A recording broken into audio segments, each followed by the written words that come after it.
আসসালামু আলাইকুম, শুভ সন্ধ্যা। আজকে আমি আপনাদের সাথে ফিশ বারবিকিউর একটা রেসিপি শেয়ার করব। প্রথমে আমি এখানে একটা তেলাপিয়া মাছ ৭০০-৮০০ গ্রাম হবে ধুইয়ে কেটে পরিষ্কার করে নিয়েছি। তারপর এটাকে একটু ছুরি দিয়ে মশলা যাতে ভালোভাবে ঢুকে কাট করে নিচ্ছি। অন্য একটি বাটিতে আমি পেঁয়াজ বাটা ২ টেবিল চামচ, কাঁচামরিচ বাটা আধা চা চামচ, তারপরে ৩ রকমের সস ১ চা চামচ করে নিয়েছি। যেমন barbecue sauce, soya sauce, tomato sauce, তারপরে জিরা গুঁড়া, হলুদ, মরিচের গুঁড়া, আদা, রসুন আর একটু সরিষার তেল দিয়ে মেখে নিব। মশলার পেস্ট তৈরি করা হয়ে গেলে তারপর আমি মাছের উপরে খুব ভালোভাবে হাত দিয়ে মেখে নিব। এখন আমি ১ ঘন্টার জন্য ম্যারিনেট করে রেখে দিব।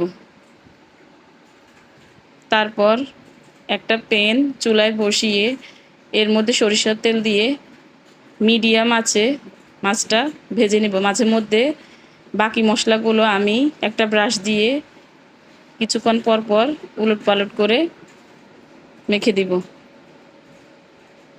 অনেকে চাইলে সয়াবিন তেল দিয়েও করতে পারেন। বারবার উল্টিয়ে যতবার উল্টানো হবে ততবার যতগুলো মশলা থাকবে বাকি ওইগুলো একটু মাছের গায়ে দিয়ে দিব। তারপর খুব সুন্দর করে একটু ডেকোরেশন করে নিলাম। কেমন হয়েছে আমার আজকের রেসিপিটি জানাবেন।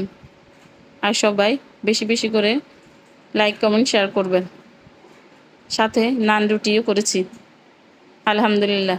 আল্লাহ হাফেজ।